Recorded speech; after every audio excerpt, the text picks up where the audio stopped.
Welcome to Fantasy Sports Daily, powered by FantasyGuru.com. Monday through Friday at 12 p.m. Eastern Standard Time, 9 a.m. Pacific. Ray Flowers breaks it all down for you from a fantasy sports perspective.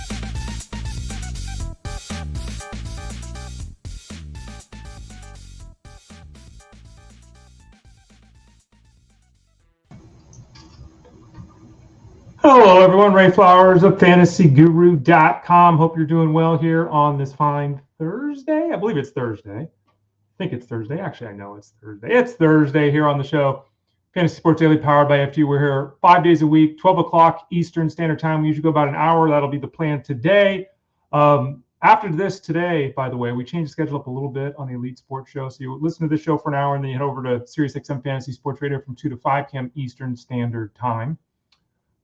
Today, I'll be on with Jeff again. We switched the schedule up so Ted could talk the NCAA tournament. So he was on Tuesday. I was on yesterday on the show. I'll be on again today. So I get about an hour-long break today, and then you'll be jumping on to SiriusXM to listen to me and Jeff Mans on that show. By the way, next week on Monday, I'll also be hosting Fantasy Dugout on SiriusXM Fantasy Sports Radio. So this show will cut like 5 minutes short because I got to hop on immediately over to SiriusXM Fantasy Sports Radio to do a 1 hour baseball show next week. I'll mention that again on Monday. I have no neck. Oh my gosh, I do have no neck. Good call, Ethan. So I'm wearing a green shirt. For those of you watching, I do have no neck. Let's fix that. There we go. Sorry, I should have checked that before we got going.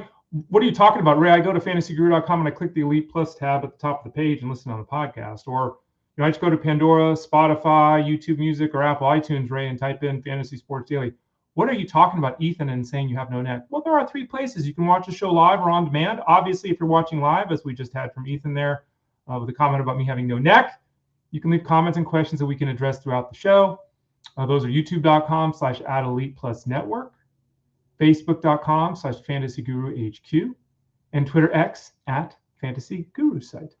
Let's throw up on the old screen. Hopefully my neck will stay attached to my body. What we're doing today, we're doing something really simple. We're talking my FSGA Champions League Draft. For my Tout Wars and my Labor Draft, 2 15-team mixed league drafts that I was a part of earlier in March. Actually, yeah, both were in March. And I think both were in March, right? I think so. Anyway, no, maybe not. I think Tout Wars might have been February. Regardless, my Tout Wars and Labor Drafts, you can go to FantasyGuru.com, scroll down to the middle of the page there, that blue section, MLB Draft Guide, click on that. You can open it up. You can find links to my Tout Wars and Labor Drafts. Those, again, are free for everybody to read. I don't have a write-up for my FSGA draft that we did on Monday, but we're going to do it here on the show. So obviously you'll get the chance to listen to my thoughts on that draft. We'll throw up links and all that kind of stuff here in a few minutes. In about 25 minutes, we'll visit with Tyler Buecher. Want to talk to him about the Indianapolis Colts. I also want to ask him about Max Crosby and that whole thing. Crosby signed a deal, and it was announced, but it wasn't announced because it wasn't official, and then they pulled it back, and then the Ravens went out and got Hendrickson. We'll talk a little bit about that whole scenario with Tyler, but then we'll spend time talking to him about the Colts. Daniel Jones, Anthony Richardson, are they going to trade Richardson? Is Jones going to be ready for week 1? Jonathan Taylor, who's his backup? How are we doing with that? Michael Pittman's gone. They gave a huge contract to Alec Pierce. What does the receiving core look like? Does this mean Tyler Warren takes a huge step forward? We'll talk to Tyler Buecher as we do every Thursday here on the show. And about 12:30 Eastern Standard Time, about 25 minutes from now, we'll talk to him again about the Colts today. Okay, and if you have any questions, by the way, support@fantasyguru.com is the email, support@fantasyguru.com. Check it out there. And don't forget, click the subscribe tab in the top right corner. We've got the seasonal baseball product, the DFS baseball product, and the betting baseball product. All 3 of them are available right now at FG. You can get 2 of the 3. You can get 1 of the 3. You can go all in and get all 3 of them. Check it out over. Again, if you have any questions, support@fantasyguru.com. All right. You want to go to rtsports.com/FSGA-champions. Okay, you'll see the link there on the screen. It's in the description below. rtsports.com/FSGA-champions. This is the Champions League. In the FSGA, they have like 4 leagues now, 3 or 4 leagues now. If you finish in last place, you get demoted. If you win the lower level league, you get promoted, right? So there's a relegation system in place here. So obviously you don't want to finish in last place in this FSGA Champions League. 14-team mixed league. What did I have? Pick number 9, 10, 11, 12, 13. Pick number 9, as it says there on the screen. You can go there. I actually have, did I put it on here? Yeah, I did. You can't see it. I tried. There's the screen, folks. Hey, that's what it looks like. rtsports.com/FSGA-champions. Again, the description below. You can find the link to the whole board. But I put my team together. And so 9th pick out of 14 teams. This is a traditional 14 offensive players, catcher twice, first base, second base, third base, shortstop, middle and corner infield, 5 outfielders in the UT. Pitching side of things, 9 pitching spots, any combination of starters and relievers.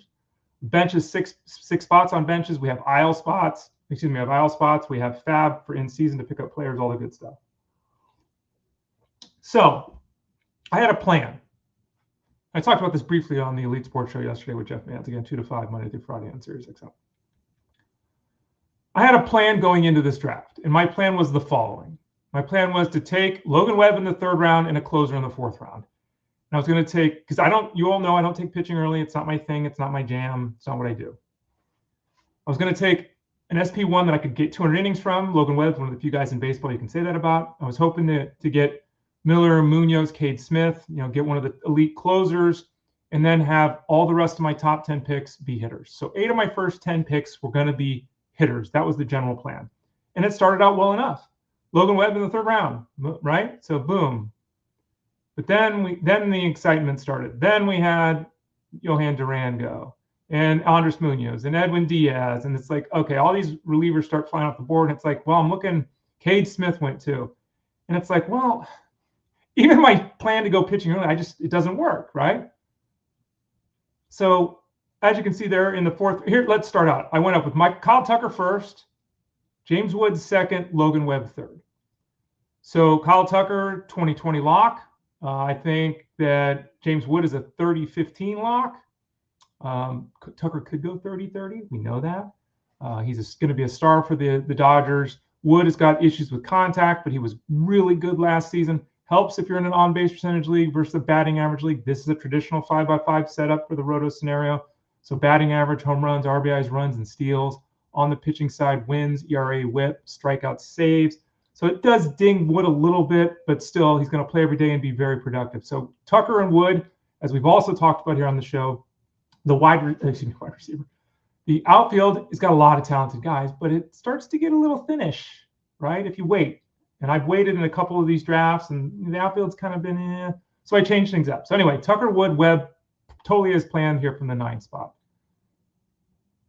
Didn't go the reliever in the 4th round, though. Went with C.J. Abrams. We're not stacking Nationals on purpose. Wasn't the plan I really, let's do this plan. It wasn't the plan either, right? But I'm looking at this, and a Witt went, Ellie De La Cruz, Gunnar Henderson, Francisco Lindor, Trey Turner, Zach Neto. It was either going to be C.J. Abrams or Mookie Betts for me.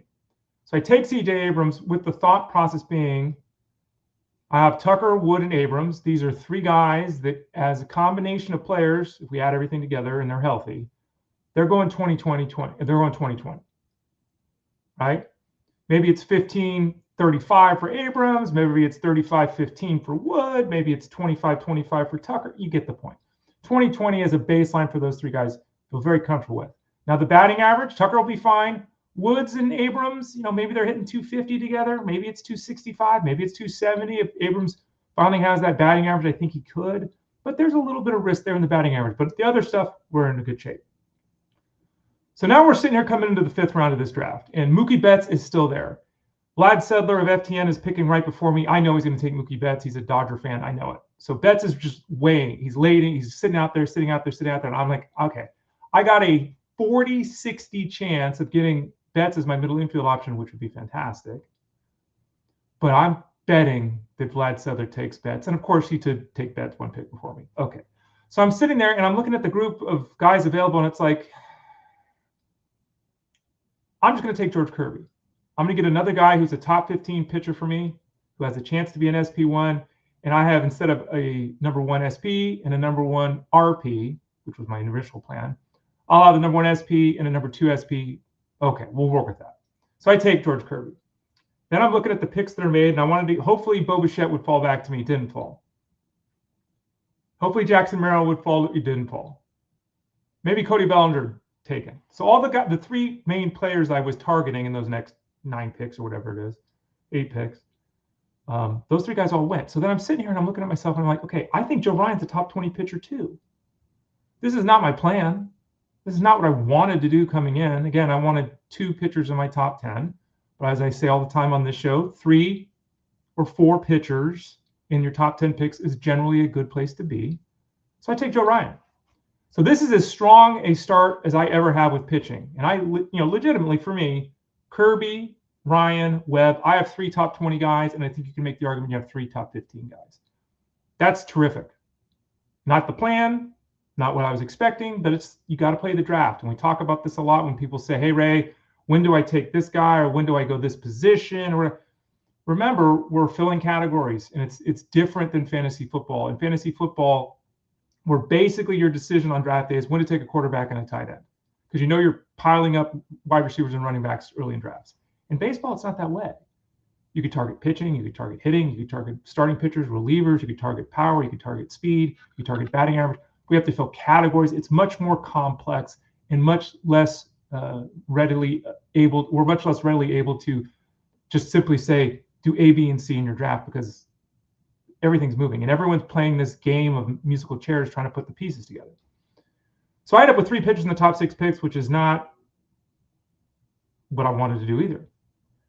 So then I'm sitting there, 7th round comes along, and Michael Harris, and there'll be a player profile of Michael Harris coming out over at fantasyguru.com here in short order. Michael Harris won 2020 last year as a 24-year-old. So now my first 4 hitters, Tucker, Wood, Abrams, Harris, my first 4 hitters legitimately are all 20, are going to average 2020. So that's 4 guys averaging 2020. It's damn good. Now, again, maybe the group hits 258, which is not ideal, right? But what did I do then in round 8? I grabbed Will Smith, who probably has the best chance amongst catchers to hit 300. He'll probably hit 280, right? Maybe he has a little, good year. And so I'm recuperating some of the batting average, not to mention getting one of the better hitting catchers in all of baseball. So I'm sitting here in round 9. And the guy we talked about a lot, the guy I've drafted on multiple teams, Spencer Strider's still sitting there. So I grabbed Spencer Strider. So now I've got 4 pitchers in the first 9 picks, which is aggressive for me. And I took a hitter in the 10th round. So, again, at the end of the 10 rounds, I had 4 pitchers. The ideal is 3 or 4. So I was on the heavy pitching side of things. But again, Logan Webb, George Kirby, Joe Ryan, and Spencer Strider, my 4 guys, I think give me and I'll show the pitchers in a second here on the screen. That's the best foursome in this league, period. We don't know how it's going to turn out. Okay. That's the best foursome of pitchers in this league, and it's not close. That's a great group of pitching. And then the 10th round, I take Ozzie Albies. Now, Ozzie Albies is probably going to go 2015, 22-13, something like that. There's a legit chance that my top 5 hitters, besides Will Smith, so 5 of my top 6 hitters, average 20-20. That's really good. So even though I went heavy pitching, that went really good. So now I'm sitting there and I'm thinking to myself, one of the issues I've had is I don't pay up for relievers. We've talked about this. I've bemoaned the people that do that. We saw in this league in the 3rd round, Edwin Diaz went. In the 4th round, Kate Smith, Yohan Duran, Andres Munoz, Devin Williams. Like, people are just going nuts for closers. I don't pay that price. I try to finish. My goal is never to win the saves category. My goal is to finish in 6th, 7th, 8th place in the saves category, middle of the pack kind of thing. But I'm sitting there looking at this and I'm thinking to myself, okay, I've got these amazing 4 starters. And now we're at a part of the draft where we're in double digits where normally I'm going pitching. That's normally the pattern I follow. I normally do the mid-level pitching strategy. Remember, there's 3 articles over at FG as part of the draft guide. What your team looks like if you go early pitching, what your team looks like if you go mid-level pitching, and what your team looks like if you go late pitching. I normally go the mid-level pitching, normally. In this one, I went early pitching, right? So I'm thinking to myself, okay, I don't have to take starting pitching here because I've already got 4 bangers. What if I go to the bullpen? So I did in rounds 11 and 12, take Ryan Walker and Griffin Jacks. Again, I don't expect either guy to lead their league in saves, but let's say both guys get 28 saves. I find a couple saves here. I pick someone up off the waiver wire. I'm middle of the pack in saves. So that it perfectly accomplishes the goal that I have normally set out. So now I am in 12 rounds. I have 4 banger starter pitchers. I don't have an elite reliever, but I have two 2 relievers that should give me 50 saves. I'm feeling really good about this. Now, this is 6 of 12 guys, and I had someone ask me in Discord, Ray, whoa. 6 of my first 12 guys are pitchers, which I never do. But remember, I have the best foursome of starters in this league. I have 2 very solid relievers. So now what do? So now on my team, I go hitter, hitter, hitter, hitter, hitter, hitter, hitter. So at the end of 19 rounds, remember through 12 rounds, I had 6 pitchers. Through 19 rounds, I have 6 pitchers, okay? So this is why it's so difficult to talk, again, to reiterate the point, to talk to you all when people ask, when do I go pitching or this position? Or I would not have thought at the start of the draft I was going to take 2 of my top 10 guys. I ended up with 6 of my top 12 as pitchers. How did I recuperate from that? I ended up with 6 of my top 19 guys as pitchers. So I went extremely aggressive early with the pitchers. And then in the end, 6 pitchers in 19 spots is kind of light. So because I was so heavy early and felt so good about the start, I even backed off the pitching a little bit more than normal. So again, it's a balancing act.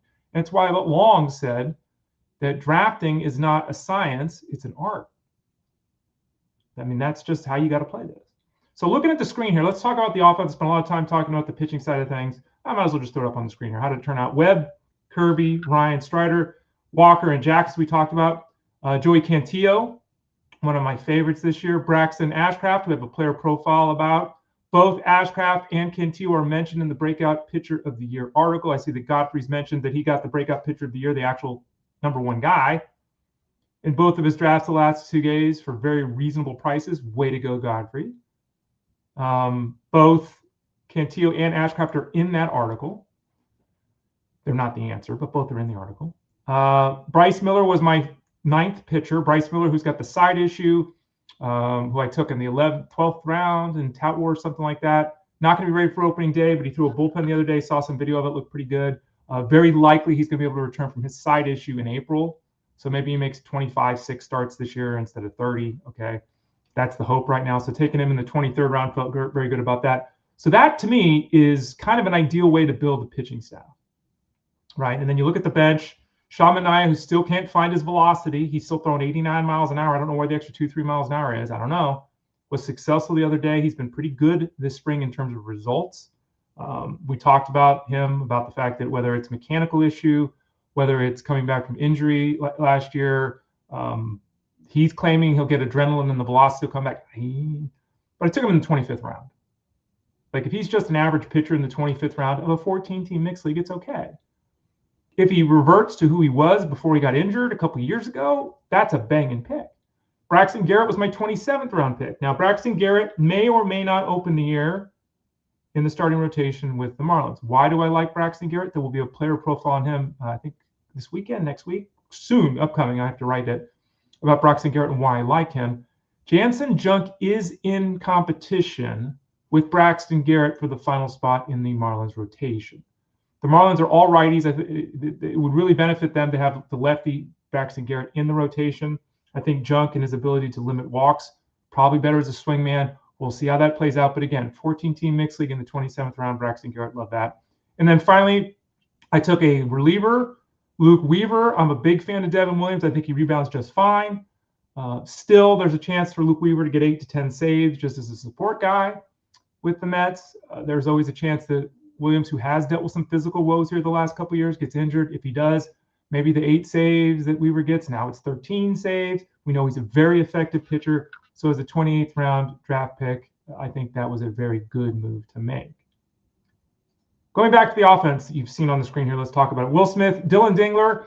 I wanted to take that second catcher earlier, but again, these leagues, if you're all in 2-catcher leagues, and I know a lot of you aren't, and my leagues are 14 and 15-team leagues, so they're drafted completely differently than in 10 and 12-team leagues. But the catchers in these deeper mixed leagues are just, people are way too aggressive with catchers. Like way too aggressive in my opinion. So I ended up with the last guy, Will Smith. I love. He's clearly a catcher 1. Dingler is clearly a catcher 2. He was the last guy at the catcher spot that I looked at that I thought could really be a difference maker. I wanted to get Tyler Stevenson or JT Realmuto. They went in rounds 17 and 18, which I was going to take a catcher. So I ended up in 19 going Dingler. I like the combination there between those two guys. By the way, Ethan's got a question here since we're talking about catchers. You think Smith will have higher average than Herrera when catcher eligible and Goodman? I have those insignificantly close for average, but the others ahead. Goodman will not, under any circumstance, beat the other two guys in batting average if everything goes according to plan. Goodman will absolutely have more home runs than the other two guys if everything goes to plan. Goodman is more of a 270-25 guy, whereas both Smith and Herrera, if everything goes right, could go 320. Okay, that's not to say they will. As you noted, Herrera didn't play enough games to qualify catcher in most leagues. If he has a catching option for you, because he's going to spend a lot of time in the designated hitter role for the Cardinals, he will catch a little bit. Make sure you check your league rules that show you how long in season to pick up a position. Is it 5 games, 10 games, 15, 20? If it's 20 games, I mean, he may not play 20 games to catch until the second half.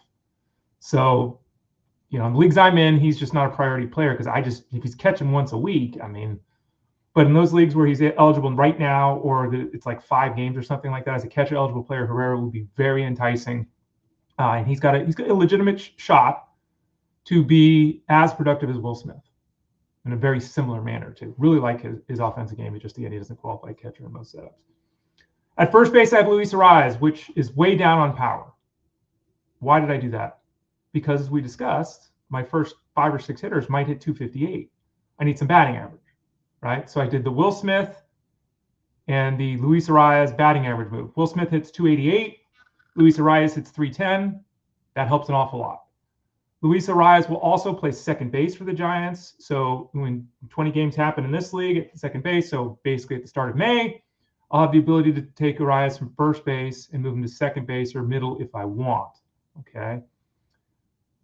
My corner infielder is Munetaka Murakami, who there is a player profile out at fantasyguru.com. You couldn't get more different than Arias and Munetaka. They're Murakami, excuse me. So Murakami is all power, no batting average. Arias is no power, all batting average. So they're a nice combination. We talk about this a lot. They're a nice combination of players.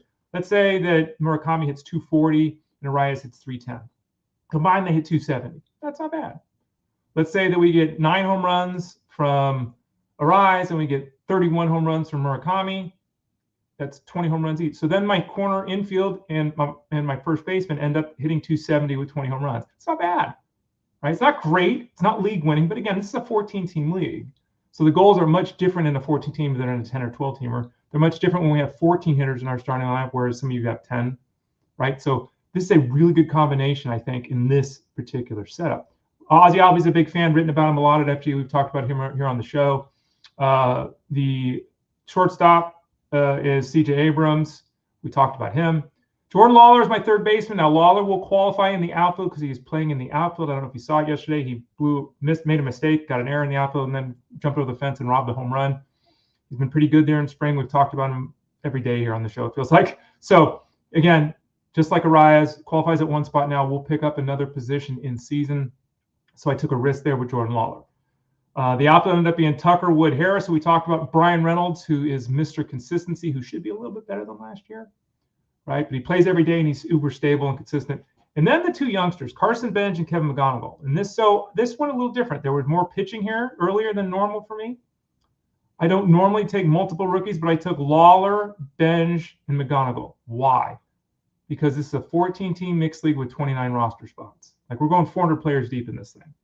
And I know a lot of you, because Ray, you say don't do this, and okay.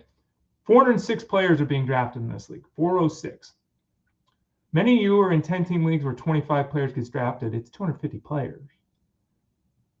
If you're in a 12-team league, even with 30 players, it's 360. Like, we're still going 40. We're going 40 to 150 players deeper than most of the leagues you're all in.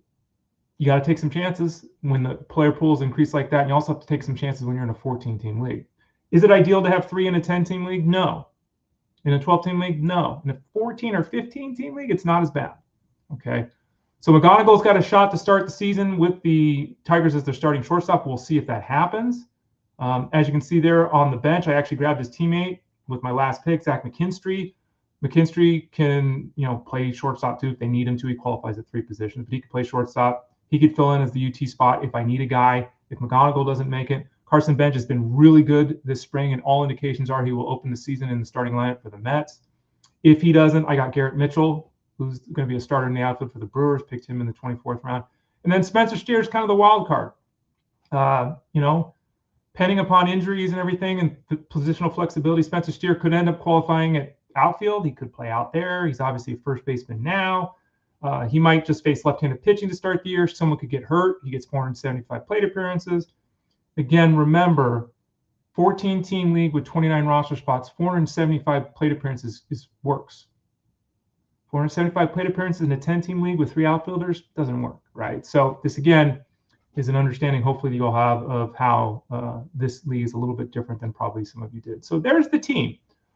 There's some stability. There's some upper end skills. There's the power speed thing we talked about. I tried to cover the batting average that we talked about.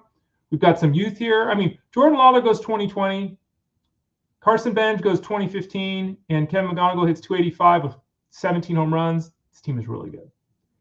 If Jordan Lawler strikes out at 35% rate, if Carson Bench hits 190 and gets demoted, if Kevin McGonigal gets sent to AAA and then starts the year slowly, and it takes him until June 15th to return to the big leagues. So you know how this goes. You got to take some chances on draft day. You got to put it together and hope it works out. Godfrey's also said, I have Tucker, Wood, Harris as my 3 outfielders in one league, and Abrams. Well, Godfrey's looks like we might have drafted in a similar way. So again, don't forget to go to rgsports.com/FSGA-champions if you want to see the full board. By the way, I should just mention, as we're here on the show, I should just mention the first round. Ohtani went number 1. Again, remember, traditional 5x5 scoring. Ohtani, Judge, Witt, Jose Ramirez, Juan Soto, Acuna, Ellie De La Cruz, Tariq Skubal, Kyle Tucker, Julio Rodriguez, Garrett Crochet, Paul Skeens, Vladimir Guerrero, and Fernando Tatis. And I got to tell you, in these 14, 15-team leagues, if you have the opportunity to choose your pick, or even in a 12-team league, you have an opportunity to choose your pick. If you don't get 1, 2, or 3, I think you take the last pick because it seems to turn out really well. Matt Sells, the Fantasy Alarm, took Fernando Tatis and Corbin Carroll with his first 2 picks. Like, how do you argue against that? Like, that's fantastic. So anyway, that's some little draft thought. But that's how the draft went. rgsports.com/FSGA-champions if you want to get a little bit more detail on that league. Again, and there's write-ups about my Tout Wars team and my labor drafts over at fantasyguru.com. Homepage, scroll down to the blue section, click on the View MLB Draft Guide, and there's the homepage that lists all the articles, everything we're doing over at the site, and it'll link you to the Tout Wars and labor drafts, which are free for everybody to read. We also had a Noah Cameron player profile go up today. Yesterday, we had an article at FG about cheap power, listed 10, 12 guys that ADP is pretty low if you're looking for some pop. We updated the points league rankings. We had a Dylan Lyle player profile go up. So again, rocking and rolling, continuing to put out tons of information over at FG. And finally, for those of you that have purchased the betting package for baseball, we will have our intro to betting podcast that'll go up, I think it's Sunday. Okay, so on Sunday, I think it's 22nd, our talk about how we're going to bet in 2026, like a 50-minute podcast, something like that, with the style of betting we're going to do, the plan we're going to follow. So for those of you that have the betting package, look for that as well. Top of the page, just go to betting, baseball, and then intro to Major League Betting podcast. That'll be out this weekend. Okay, so here we are. It's Thursday. I'm just noticing something. Sorry. It's Thursday. And what do we do on Thursdays? Well, we have some fun. And we often talk some football. And we often talk with Tyler Buecher. And we're going to do all that today. Tyler Buecher of fantasyguru.com. He is the man over at the site. He's constantly answering questions. He's in Discord. He's in chat. He's writing articles. He's doing rookie profiles. I saw those start to drop this week here over at fantasyguru.com. And on Thursdays, he joins us to break down where teams were in 2025 and what the outlook is in 2026. And today we're going to talk to Tyler about the Indianapolis Colts. Tyler Buecher of fantasyguru.com. How you doing, Tyler? What's going on, Ray? Happy March Madness to those that celebrate. Yeah, we do have a draft guide over at fantasyguru.com. So the Discord room, all the games are broken down, all that kind of stuff. So if you want to sign up for that, you can do that as well. Support at fantasyguru.com. If you have any questions, click the subscribe tab in the top right corner. I am not a March Madness person. I never have been. Are you, Tyler? I used to love it whenever I liked it as a distraction from work. Now I don't really find the need for the distraction. I'm pretty lucky to call this a job. But I do still love betting on it. So I do have some bets out there. One of my favorite bets, if you're just like a casual college football fan, just trying to enjoy the games, every first half under has consistently hit. I think dating back over the last five seasons, it's at a 60% hit rate. Last year, it went 22, 13, and 1, I believe. So if you're just looking for a fun bet to sweat without having to put any research into it, that's my favorite one to do. Just bet first half unders. Tyler Buecher, fantasyguru.com. Again, our March Madness guide is available. Team-by-team breakdowns, staff brackets, live stream bets, Discord. Head over to fantasyguru.com. I'm from the Bay Area here and in California, and there's Stanford and Cal, and but we have all these pro teams: baseball, hockey, football, basketball. College just isn't a real, it just was never a thing around here. And I was talking to Jeff Mans, he's out in Arizona now, and he's like, it's everywhere. It's crazy. Yeah. You're Arizona State, and to the death, right? And I remember the first time I went to Florida, it was Florida and Florida State to the death. It's just, I guess it really depends upon where you live, or maybe I'm just an odd duck not caring about college basketball, Tyler. I don't know. Yeah, I spent my college years in Philadelphia, plenty of schools there. I'm now in North Carolina in the RTP area, where I've got the North Carolina, I've got Duke, I've got NC State. So, yeah, I guess it really is regional depending on where you live, depending on how much you get into it. Before we talk Colts, which is ostensibly why you're here with us today, Tyler Buecher of FG joins us Thursdays at 12:30 Eastern Standard Time. I wanted to ask you about the whole Max Crosby scenario. He agreed to the problem really is deals get reported before they're done. If this was 25 years ago, it would have come out 6 months from now that this had happened. But now the reporting is, Max Crosby's going to the Ravens. He flies out. He's doing, he's taking photos around town. He's doing, all kinds of physicals and all this kind of stuff. Signs the deal, but it's not official, so he didn't sign anything. Then the Ravens back out. They claim his knee isn't good. Well, of course his knee's not good. He just had surgery. Seems like a sham to me. They then immediately go and get Trey Hendrickson. So now we have a whole crazy scenario of what are the Raiders like now with a guy who says, no, I'm a Raider, but he hasn't said that for months. They do have their first-round picks back, which is huge for the Raiders on the field. You've got the Ravens, who don't appreciably lose anything on the field. I think Hendrickson and Crosby are similar. So great football move for the Ravens. But now you have the questions of free agents, and is anyone ever going to sign with the Ravens again? So how do you see this whole thing? Because this is, as Jeff Mann said when it happened last week, the NFL can't allow this to happen again. This is a mess. Yeah, considering all the domino effects of subsequent pass rushers being taken off the board or being selected with where they were in terms of salary allocation, it's just a ripple effect. So I totally agree with that. The fact that they cannot do this again.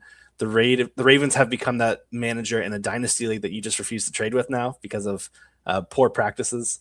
When I look at the Raiders defense, they operated as if he was not going to return. So they made some pretty big, significant signings here. They're also shifting to a 3-4 defense with Rob Leonard as their new defensive coordinator. So we've got a whole lot of moving pieces there. When I look at Las Vegas, though, this is a team that could be one of those teams that jumps from the first overall pick to a close to 500 record. It wouldn't shock at all, given how much of a transition they've made offensively, defensively. If they can stay healthy, I think this is a team that can be competitive in a competitive division. Let's just look at the front seven that they've got now. They added 2 new linebackers there in Quay Walker and Nakobe Dean. They're edge rushers now. Max Crosby, Kwity Paye. This is a great linebacking crew in a 3-4. I think there's a good chance that these guys are able to create some good pressure. They still got Tyree Wilson, a previous round 1 selection. They could put him at defensive end on the interior, doing that J.J. Watt role where he's the 3-4 end. They've got some pretty good pieces. I even like their nose tackles. They've got guys with size. So them making that switch to a 3-4, I don't think it's going to be a multi-year transition period. It could be one where they hit the ground running. I also really like the addition of Teron Johnson, a really good slot corner from Buffalo. They added him to help in nickel packages. They've got a good corner in Darian Porter that they really like and are hopeful for. The safeties, I like the duo they've got there. When I look at this unit as a whole, I'm optimistic. I think they can do a lot better than what they did in 2025. Tyler Buecher, fantasyguru.com. Yeah, what a mess. What a mess. Let's go to the Colts. And the Colts, obviously, one of the biggest questions they have is Daniel Jones, and are they going to bring Daniel Jones back and all this kind of stuff. And they offer him the deal, the franchise, well, not the franchise tag, with the exclusive tag, not the non-exclusive, whatever the hell it is, where the team could match it. No one comes in and matches it. They give him a raise anyway, which was kind of odd. They ended up, instead of the 1 year, $37 million, whatever it was, he gets a 2 year, $88 million deal. By the way, Daniel Jones is going to, like, at the end of this contract, he's going to make like $200 million, I think, something crazy. And it's like, okay. And Daniel Jones is widely looked at as kind of a, but he gets a 2 year, $88 million deal. He's coming back from the Achilles injury, the leg injury. We don't know if he's going to be ready for week 1 or not. He was very, very effective last year, obviously, when they jumped out to an 8-2 start. Good signing by the Colts, yes or no? And what are your expectations for Daniel Jones in 2026? Yeah, I'd say it was a good signing. I mean, last year he hit the ground running. Like, this was a bullseye of a free agent acquisition by this front office last year. And prior to that week 14 Achilles tear, this dude was playing elite ball. From weeks 1 through 13, he was quarterback 9 in passer rating, quarterback 5 in passing yards per game, quarterback 5 in catchable throw rate, quarterback 7 in fantasy points per game. So tearing his Achilles in December, that is looking like a 6 to 8 month recovery. It does put his week 1 readiness in jeopardy, and his overall initial effectiveness. I think you can argue that too, because this guy's got some mobility that we were counting on week in and week out. They brought him back and extended him, as you noted. But I think an early season starter would be huge for them. I was really optimistic they would bring in a guy like Gardner Minshew, who's got ties to Shane Steichen. He ended up going to Arizona. So what do they do now? Maybe they bring back Anthony Richardson for that orbital eye. There really wasn't a big market for him nor Trey Lance, these mobile guys that like the fantasy community loves. But the GMs were just kind of, we're just going to let these guys kind of marinate out there, and we'll grab them in midsummer when we need a body in camp. So I don't know what the long-term answer is for Anthony Richardson, but after seeing Justin Fields go to KC to be their early starter, I wouldn't be shocked to see Indianapolis follow suit with a mobile guy as their starter in September, assuming that we get some kind of setback here for Daniel Jones in terms of his September readiness. First round pick, 2023, 4th overall, Anthony Richardson.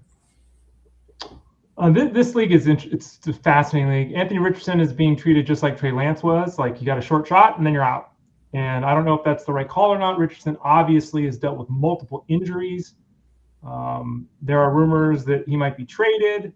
There are rumors that he might stay. Talk us through this one, because again, there were people a couple years ago that were of the opinion he was going to the Hall of Fame. There were other people saying he was a great athlete, but he's just not very good. Where were you then and where are you now? Yeah, I always buy into the athleticism at quarterback because running QBs are fantasy cheat codes. Look at the buzz we got from Malik Willis prior to the mass exodus of talent receiver recently in Miami. Anthony Richardson, Trey Lance, these were guys that entering the NFL had very limited dropbacks in terms of both their collegiate programs. You look at, like, when you compare them to other prospects, they had maybe like a quarter or a third of some of the guys that are coming out at the top of each respective class. So to see them take long to develop is not surprising. To see them take 4 years, 3 years for each respectively, that part is surprising to me, at least. The only way you get better, though, is with reps. We've seen the reps from Anthony Richardson go from spectacular deep balls to cover and hide your eyes because it's so horrific. I think he's a fine short-term answer where the Colts, like you said, 8-2 early in the season. This team was on fire to begin the year. They just reloaded Lou Anarumo's defense. I think they look a lot better on paper now as we get ready for 2026. This team, to me, should be competitive in the AFC South, provided what they're able to do in September, which is where I think bringing in the vet or bringing in a vet and Anthony Richardson would be a really wise move by this front office, because this is a team that can't afford to just let 4 games go by the wayside and just say, we're just going to wait for Daniel Jones, who, again, a torn Achilles is a serious injury, really going to limit his mobility, I think, in the entirety of 2026.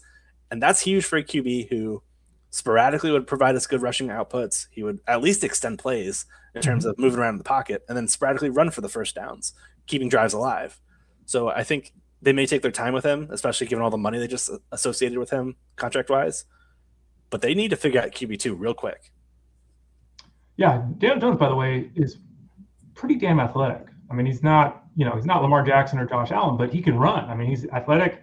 I remember years ago, I always joke, there was a run where he was in the open field and he tripped on himself 50 yards down the field or something, right? But he was running 21 miles an hour, 22 miles an hour. He was running as fast as Lamar Jackson, and he fell over, which I don't think Lamar would do. But he is an athletic guy. Yeah, you remember that too? I might be mistaken, but that was at least a 60-yard gain that he had on that. He was wide open, just the parting of the seas, ran for the end zone, just fell a little short of it. His nickname on Pro Football Reference is Vanilla Vic. So, there you go. A lot of people like that rushing. You should. Everyone should. It's a cheat code, as Tyler said. Tyler Buecher, FantasyGuru.com. Backfield, let's talk about that briefly here because we know it's Jonathan Taylor. Jonathan Taylor, 3 years in a row, I guess, actually, dealt with injuries. And even through the injuries, you look at the numbers on a per-game basis, you look at the video, and you're like, yeah, it's still there. Last season, he played 17 games, and it was there. And, can he repeat what he did last season? Because of the situation, quarterback being a little uncertain early in the year, do you look to him to potentially increase Taylor his touch count from last season? Talk us through it because he had a great season last year. He did, one of his best seasons actually as a pro. And when I look at it, I again want to filter almost everything we talk about with the Colts with a healthy Daniel Jones versus not a healthy Daniel Jones. Because weeks 1 through 13, this was a team that was on pace to win the division and do really, really well, make a deep run. Taylor specifically having one of his best years. He was on pace from weeks 1 through 13 to finish with a stat line of this. It's kind of crazy. 320 carries, 1,800 rushing yards, 21 rushing touchdowns, 50 catches, 400 plus receiving yards. That may come across as like a word vomit of stats that I'm listing right there. So to add context, that basically would have been him finishing with 24.6 fantasy points per game. That's the overall RB1 for not just the 2025 season, but also each of the previous 5 seasons as well. So he was on pace to just absolutely tear it up. Yep. He benefited from the volume, yes, but he was also super efficient with the touches too. RB17 in explosive run rate, RB28 in missed tackles forced per attempt, RB13 in yards after contact, RB18 in rush yards over expectation. I will note the Colts have several depth pieces behind him with expiring contracts, so I think adding another back would be wise to keep him fresh in what looks to me like at least a competitive, if not winnable, AFC South division. Reinvesting in their offensive line. I mean, they were top 10 in yards before contact per attempt last year. I think that would also be wise. But this is a ground and pound offense. I think getting an RB2 here should be high on their priorities. Again, in another free agent pairing that kind of missed the mark, Shane Steichen with Kenneth Gainwell, I thought that would have been a great complementary piece where we have a different style of back there. Fortunately, Kenneth Gainwell was one of the first backs signed during that tampering period. Went to Tampa Bay to back up Bucky Irving / plays with him. So I'm very curious to see what they do. They've got DJ Giddens. They've got some capital. They'll probably spend a day 3 pick here. That's kind of my guess, given what we've seen from Giddens. Giddens was an interesting pickup last year for them. I like this question from Adam. I think given their capital, given all of their needs, they're likely not going to spend a top 100 pick on a running back. And to me, that could mean like we're looking at a camp battle between Giddens and a potential rookie. And I'm not overly enamored with this rookie class at running back, especially when we get further down the board. So Giddens would probably be the guy that I'd be penciling in for RB2 right now, with the expectation it's probably still going to be a camp battle. Yeah, I don't know, with Taylor slowing down, and to reiterate, he didn't slow down. I mean, he'll be playing the entire. He turns 28 in basically January next year, so he's playing the whole year at 27. It's been a lot of work. I'm not, saying that, but I'm not at a panic stage with Taylor at this point to the point where I would worry about the depth player unless he's hurt. Like, we're not talking about Taylor suddenly getting 14 touches a week and this turning into a Seattle scenario where the backup's getting 11 touches. I'm not, just to reiterate, right? We're both in agreement on that, right, Tyler? Correct. Yeah, totally agreement with you. Okay. Tyler Buecher, FantasyGuru.com. Let's talk wide receivers, because this is where another big question for this team is, what were they going to do with Michael Pittman and Alec Pierce? Well, we got an answer. Michael Pittman's gone. That's a big loss. He may not be a superstar. He may not be, somebody that on a weekly basis is producing huge fantasy numbers, but he was kind of not only the lead receiver for this team, but he was just a stabilizing guy, right? First downs, catching 5 or 6 passes a week. He's gone. They spent $1 gazillion on Alec Pierce. I know you like Alec Pierce. But I think the real question is who is Alec Pierce? Because as it stands right now, it looks like the team is expecting him to be the wide receiver 1, but he's never caught 50 passes. Like, he's a field stretching deep threat monster. He's going to need to be more for this team this season, though, Tyler. I question that because I do think his role, what he does, opens up everything underneath for the Tyler Warrens, Josh Downs, the running game specifically. It prohibits them from playing against heavy boxes, which is really huge for the Colts. So I don't know if his role will change greatly. I do agree with all that money he should. So they're paying him $30 million a year to catch 3.5 passes a week. That's the market. I mean, the cap space continues to grow every single year. We're just going to continue to see these new contracts just build on top one of another as we get through season after season, as the cap space continues to grow. So is he a top 12 player in average annual value per? No, he's not. He's not worth the $29 million per year. But that's what the market was for him, or at least that's what the Colts felt he was worth, or at least throwing out toward him. What I'm excited about this offense, though, I think it really kind of just spells a possible jump forward for a guy like Tyler Warren, where they lean on him pretty heavily during those first 13 weeks with with Daniel Jones healthy. A lot of good volume there, 13.7 fantasy points per game during that time. Top 10 in yards per out run, yak per reception, first read rate. He was on pace for almost 1,000 yards as a rookie tight end. That's just weeks 1 through 13. That's huge. So I think the addition of Pierce really just opens things up schematically for this offense to do everything else and build off that, where it's still super important because Pierce is one of those few players that does extremely well at contorting his body and tracking deep balls. And, there's a reason why there are not many players that are consistently winning those deep balls. Pierce has the size and the skill set to contort his body and come down with these catches more often than not. Led the league in yards per reception, back-to-back campaigns. There's a reason why they gave him a big amount of money. And I think there's a lot of optimism here in terms of this offense just taking their step forward. Michael Pittman to me was more of like just the chain moving guy, where he didn't get a lot after the catch. He was never a yak player. He was more just a catch and fall down, but he was consistent with the intermediate stuff. I'll give him the credit there, but the yak skill set I think left a lot to be desired. I'm very curious what they do because this is a team that often ran out of 12 personnel. They had a lot of two receiver sets, where I don't see Josh Downs in his 5'7", 170-pound frame being the guy out there in the perimeter. They did bring in Nick Westbrook-Akine, a guy with big size, another guy that was ridiculous in terms of touchdowns deep down the field 2 years back with the Titans. Maybe they spend one of their first 2 picks. They got pick number 47 as their first selection in this year's class. They don't have the round 1 pick. They traded it for Sauce Gardner. Pick 78 is their next one. So maybe one of those 2 picks is to grab a big-bodied wideout. Given the importance of this team and rushing, I would think they'd want a big X to be able to provide good blocking, at least on the outside as well. As far as Pierce and his potential, I think he is what he is at this point. I don't see his average depth of target dropping a ton. He's just a big wide receiver that is playing a position of need where there aren't a lot of offenses right now that have playmakers in terms of a deep ball winner with 6'3" size and 4'4" speed. Tyler Buecher, FantasyGuru.com. Let's put a button on the Alec Pierce talk. I haven't looked at ADP yet. I don't know if there's any reliable ADP right now anyway. I know that Alec Pierce, as the number 1 on this team, after signing a $116 million contract, I know he's going to get drafted as the top 20 wide receiver in some leagues. I know that. He's going to certainly be drafted as the top 25 guy. It's kind of sounding to me like you are saying that if everything goes right, he's wide receiver 20. But that's if everything goes right. Is he a wide receiver 3 for you? Did I misstate your point on him? Because, again, I think he's going to be somebody that the masses are really going to be attracted to in 2026. Yeah, I'm pulling up his ADP right now. And where are you looking at this ADP, by the way? Is it underdog? Underdog, half PPR. They're also tournaments as well, so keep that in mind. But wide receiver 36, 71.1 ADP, so right at the end of round 6. That's fine. I think that's fine.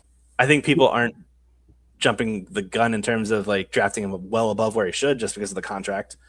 I think we've kind of moved past that in terms of drafters being overly reactionary. I feel like we've got if you're drafting now, I want to say you're part of the sharper bunch that just lives and breathes football because who the hell else is doing this in March right now? So I kind of do put a little bit of respect on it now that we've got like 2 weeks of data in terms of when the news was announced that he's going to stay in Indy. So yeah, wide receiver 36, I'm fine with buying there.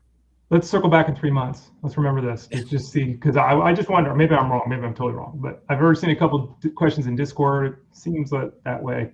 Tyler Buecher, FantasyGuru.com. You mentioned Tyler Warren. There was a report the other day too. He's could be their number 2 pass catching guy. I thought to myself, yeah, he could, but he's probably going to lead this team in catches. Like we were just talking about, like he's got a much better outlook of 75 plus catches than anyone else on this team does. Tyler Warren, locked in wide receiver, tight end 5, higher than that. Like, what are you expecting? Put a number on it. And again, remember everybody, it's March. Yeah, I'm buying it. I mean, his weeks 1 through 13 splits with the healthy Daniel Jones, I think it's the biggest signal for what's to come. And like I said, fantastic stats across the board in both fantasy points per game, yards per out run, yards after the catch per reception, first read rate. Daniel Jones really leaned on him quite a bit. And he was on pace for an 82 catch, 969 campaign. So I'm going to continue to buy the ascension of this playmaker. They spent a round 1 draft pick on him last year. I like him at his ADP. Like he lets you do the running back, wide receiver, heavy starts, and then get a tight end position. And then I know everybody loves talking about 13 personnel. Feels like the hot topic right now after what we saw with the Rams and company last year. The Colts had a dramatic spike in 13 personnel usage last year, but they were 24th in EPA per pass when in 13. They brought back Mo Alley Cox. They brought back Andrew Ogletree. But I would like to see them get better in terms of their dynamicism in getting another pass catching tight end that can help alleviate what Tyler Warren does and not just make them a good run offense out of 13, but also a good pass offense. That's something for maybe the NFL draft here. Now that we've got most of the notable names in free agency already scooped up. You mentioned the name Josh Downs, a 3rd round pick who's 5'9", 170. I mean, he's had a pretty good start to his NFL career. I think that, you look at the way the receiving core is currently constructed, and he's going to see a bunch of targets, right? He's probably their number 2. You mentioned Nick Westbrook-Akine, but nah. So it's probably Josh Downs, right? Is Josh Downs going Wendell Robinson? Is he going, full hammer? Does he have a shot to lead this team in receptions, or is he going to do more of what we've seen the first 3 years of his career? Well, I mentioned the 12 and 13 personnel because Josh Downs really just doesn't get on the field whenever they're in 2 wide receiver sets. He has a career 17% snap share on the perimeter. He's a diminutive sized receiver. Last year, the Colts, they went from a 70% rate of 11 personnel, so 3 receiver sets in 2024, 70.7% down to 62.7% in 2025. So they dropped 8 full percentage points. Down saw the field less. His target share dropped from 23.9% down to 16.4%. I think that not only was due to the lack of on-field usage, but also the overlap in where a player like Tyler Warren wins, which is why I'm so high on Warren. And it's kind of at the loss of Downs, so to speak, where I think Warren's going to be that guy that encapsulates all that volume and opportunity. So I'm not eagerly high on Downs. I still think there's a chance that maybe they grab one of these aging veterans that are out there at wide receiver to help add a body. Maybe they add a big bodied wideout on the perimeter. I think this team is not done yet because this is a squad. Let me see. They're $30 million in cap space right now, 13th most. So they still have some wiggle room to add somebody of note for. Again, I think this Colts team can be competitive. So them not pushing their chips in now would be very surprising. Zaire Franklin, one of their leaders on defense, was sent to the Packers. So I think a lot of people are assuming with their 2nd round pick, because as you noted, they don't have a 1st round pick, they're probably going to focus on the defensive side of things. Is that kind of still where you're at, or you think they might weaponize somebody on offense? Offensive line would be interesting to me. They lost Braden Smith, the right tackle, to Houston. So losing him to an in-division rival kind of stinks. But he was 30. He also contemplated retirement in the past few years, so that wouldn't be crazy. But reinvesting the offensive line, I think, would be very helpful for Jonathan Taylor's sake and the health of a less mobile Daniel Jones. But linebacker is certainly a position of need. They let Zaire Franklin go via trade. EJ Speed, he also left the year prior. He also went to Houston, actually. So losing 2 of their big star playmakers on the interior is very notable. I think a new star linebacker is needed for Anarumo's defense, and that player currently not on the roster. So I'm kind of with you where I think we'll see either the round 2 or round 3 pick use that linebacker. Tyler Buecher of FantasyGuru.com joins us on Fridays at about 12:30 Eastern Standard Time. We kind of go through an entire team with him, what happened, what's going to happen, all that kind of stuff. I mentioned at the start of your visit today, Tyler, that player profiles are starting to roll out. These rookie things are starting to roll out there. Good stuff, graphs, charts, videos, all that kind of stuff. Talk to the listeners about what they can get if they're members over at fantasyguru.com. Yeah, we're starting to unveil those as we get ready for the NFL draft. We look at basically a player's collegiate profile in terms of how they were recruited from their high school days, how their collegiate career progressed in terms of stats, injuries. Then we look at the film-based grades, strengths, weaknesses, look at where they're projected to go in the NFL draft based off several mock drafts and buzz around the NFL league. And yeah, they're very fun to write. Honestly, it's my favorite part of the offseason right now is doing these deep dives into new players. I've been doing a bunch of wide receivers to start. I've got 4 so far up on the site. I believe Russ just added a 5th one there in Denzel Boston yesterday. So we've got them coming every day. As soon as we hang up here, I'm going to start looking at another wide receiver. So yeah, be on the lookout for those. Those will be coming out, I believe, Monday through Friday. We've got one coming out every single day. Click the subscribe tab in the top right corner at FG, as you can see there on the screen. That's the link as well. You can have a question, if you have any, sent to the email support@fantasyguru.com. Tyler's also been jumping on with Armando Marsal, reviewing divisions on the Mind of Marsal podcast. You can go to FG Elite Plus, top of the page. You can find this show and all the old shows there. You can also do that with Mind of Marsal, the podcast there. And you're also part of the live stream on Tuesday nights, still doing that at 7 o'clock Eastern, right, Tyler? Correct. 7 p.m. Eastern every Tuesday. Russell Clay, Rich Mileto, the 3 of us are going through just basically everything that's happening news relevant. We've been rounding out the recent free agency moves these last 2 weeks. So yeah, come check us out. Those are fun. That's the best time to ask us questions. We are kind of now in the doldrums of not much going on right now. So if you got any questions, maybe it's a dynasty league, maybe it's a Q&A and how to set a lineup, how to research players to invest in that could be hidden sleepers. We'll answer anything you guys got for us. So come on, join our shows. It's very back and forth in terms of Q&A. We'd love to have you guys answer any questions, and we'd love to take them on. Again, that's Tuesday nights at 7 o'clock Eastern Standard Time, that live stream every week with Tyler and the boys. Tyler Buecher of fantasyguru.com. Tyler, thank you for your time today. We'll talk to you a week from now. Enjoy the weekend. I know things are starting to ramp up for football. As you said, you're starting to get excited again. We'll talk to you 7 days from now. Yeah, thanks for having me, Ray. You got it. He's Tyler Buecher. Follow him on Twitter. That's at Tyler Buecher. Remember, it's BUECHER. Tyler Buecher of fantasyguru.com. Tomorrow, we'll talk baseball the first half of the show. Second half of the show, we'll talk football with Russell Clay. We'll talk Jacksonville Jaguars as Russell Clay gets one more chance to say, I was finally right after 5 years with Trevor Lawrence. We'll talk to Russell tomorrow. For Tyler, I'm Ray. It's been Fantasy Sports Daily powered by fantasyguru.com. Don't forget to go to SiriusXM Fantasy Sports Radio from 2 to 5 Eastern to listen to the Elite Sports Show with Jeff Mans.